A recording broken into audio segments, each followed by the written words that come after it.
Welcome to our video on slope fields. Today we want to understand the concept of a slope field and what it is, be able to construct a slope field by using a differential equation, that is an equation in terms of x and y that has the derivative of y in it, and be able to identify a differential equation by looking at its slope field. Essential question today is, what does the graph of a derivative in two variables look like? So before, we've talked about what the derivative of a function is. It yields the slope of the function at a specific value of x, and that's the instantaneous rate of change. So for instance, if I wanted the derivative at the point 1 of the graph y equals x to the third power, I want the instantaneous slope. And we've talked about how to calculate that. Y prime in this case would be 3x squared. And so when I put 1 in for x, the slope y prime at x equals 1 would be 3. And you can kind of, that makes sense. It looks like that's about right. If I extend that tangent line out, it should be a slope of 3 or so. That makes sense. Now, when we integrate, let's say I began with y equals, let's say I began instead with a different y. Let's call this y2. And let's say I started with 3x squared. Now, if I integrated that and I get capital Y2, I'll just say that's my notation for the integral of 3x squared. I get x to the third power plus c, which ends up yielding all these different y-intercepts. So you can see that no matter what my y-intercept is, I have the same slope at any point here. So remember before I said that the slope at 1 was 3? That's no matter what my y-intercept is. My slope is 3 there, my slope is 3 there, and all these tangent lines I'm drawing should be parallel, but because of my artistic ability, they're not. And you see that depending on what function you get, depending on what that c value is, you can have a bunch of different functions. Now, the slope of that function is always the same, and these little line segments represent the slope at any point on any of these possible solutions or any of these possible integrals here.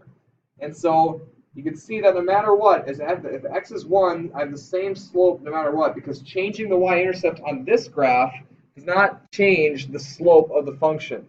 And this is called a slope field. It's basically a collection of slopes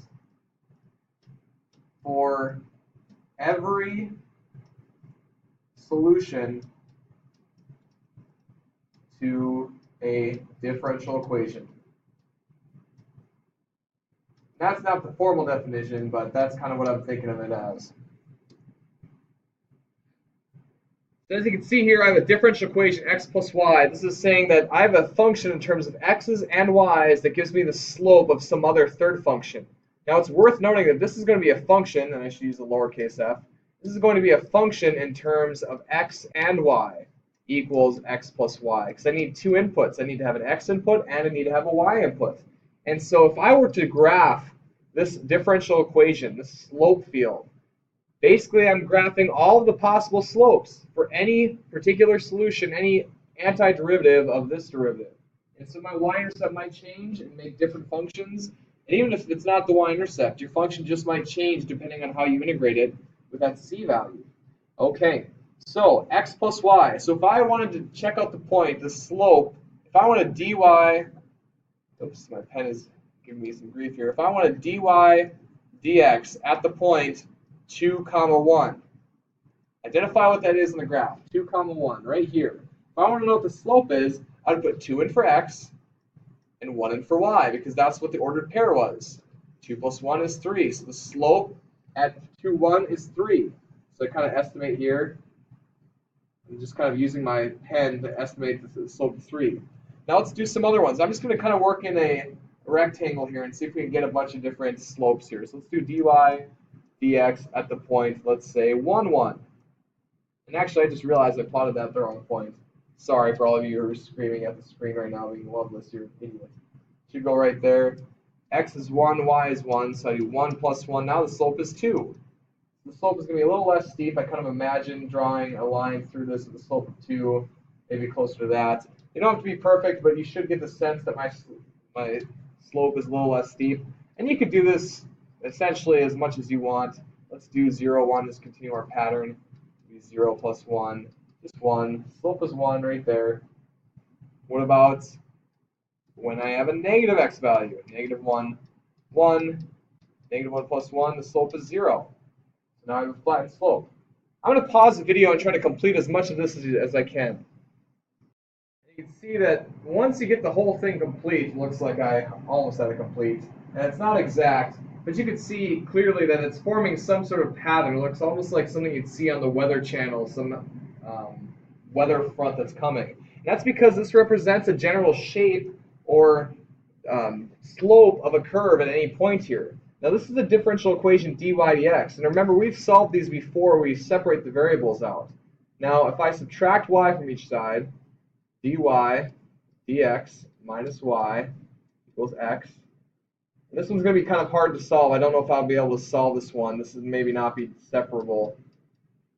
X dx. Yeah, I think I'm going to have some trouble here. I don't know if I could solve this algebraically, but that's where the slope field comes in. If I wanted to draw one particular solution to this, you can just follow the slope field. And so it goes down like this. You can see as I go further to the right, my slope kind of increases here. It should follow some sort of general pattern like this. The slope at those points should be the slopes on the graphs that you see here.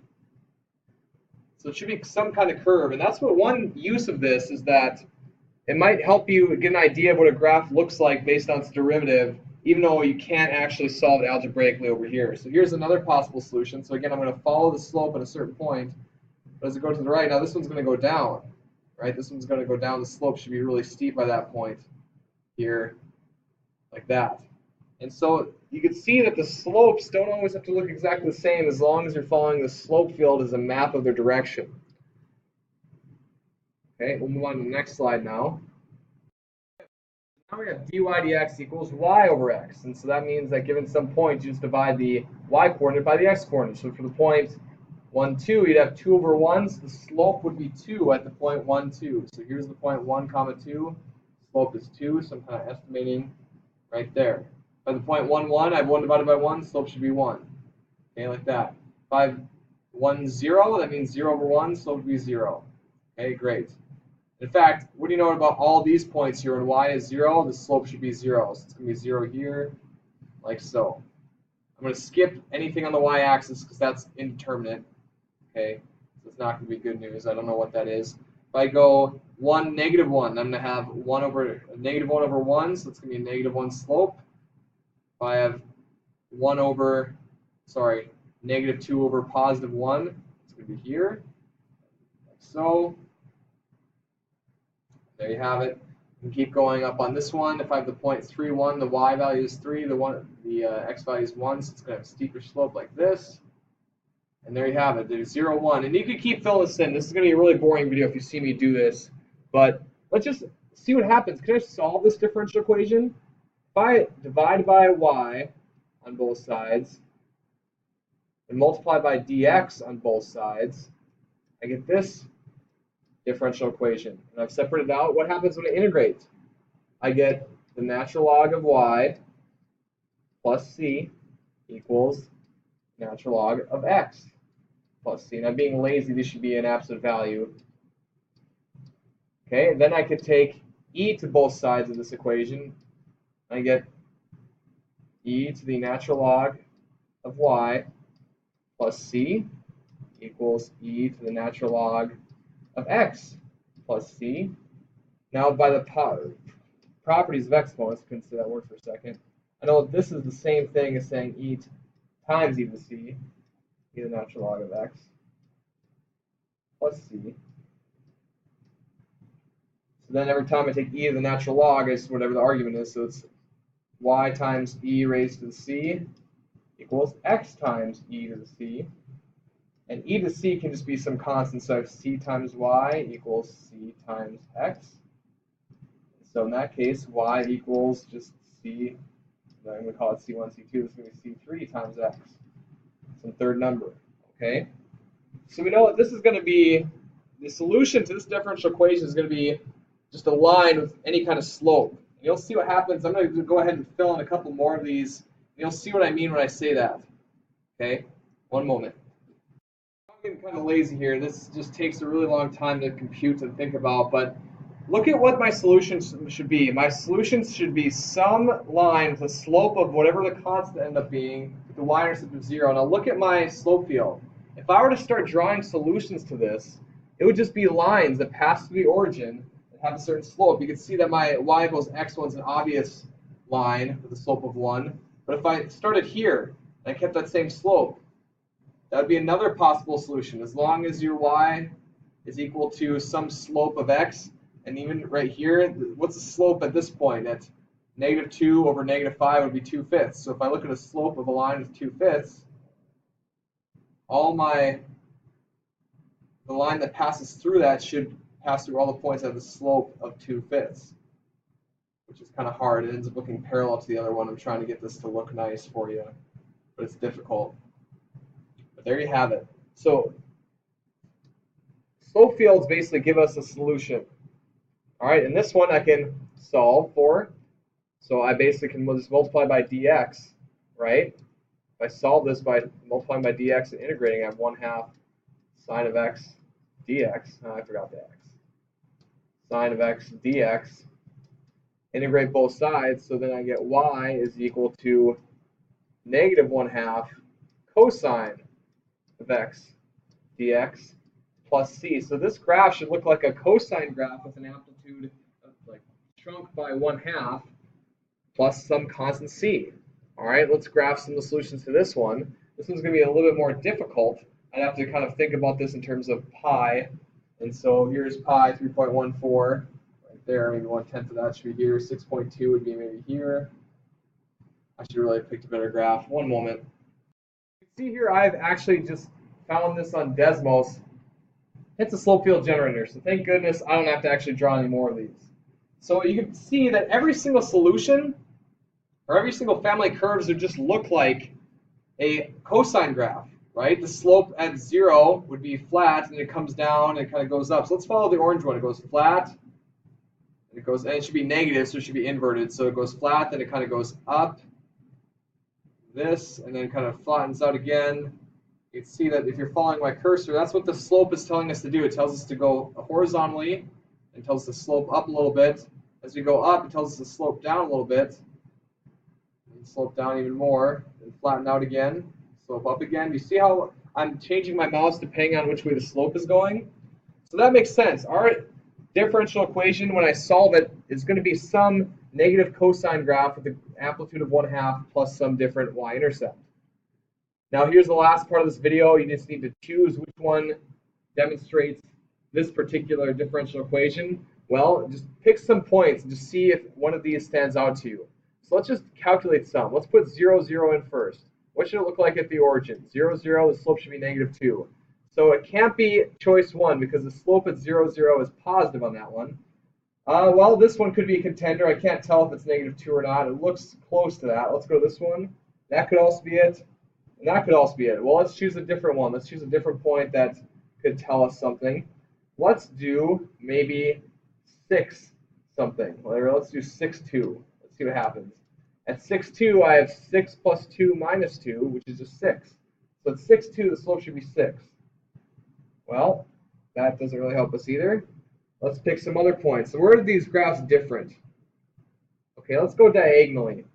Let's maybe go to 4, -4. So 4, -4 would be 0, -2. So 4, -4 should be negative slope. So we know it can't be that one. 4, -4, that can't be it either.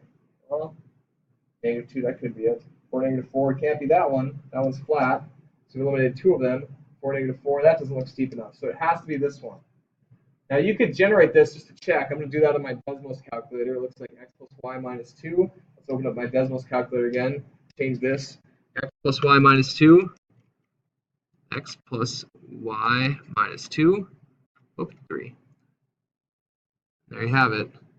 Now let's check my answer that I chose on my PowerPoint or my slide to see if that looks right. Looks pretty close to me. Let's go back to our Desmos. Yeah, I would say that would be it. There you go.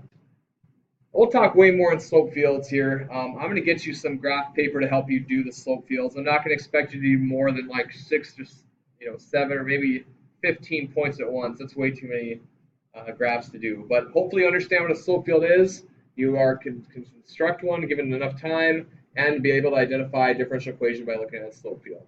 All right, there you go. See you tomorrow.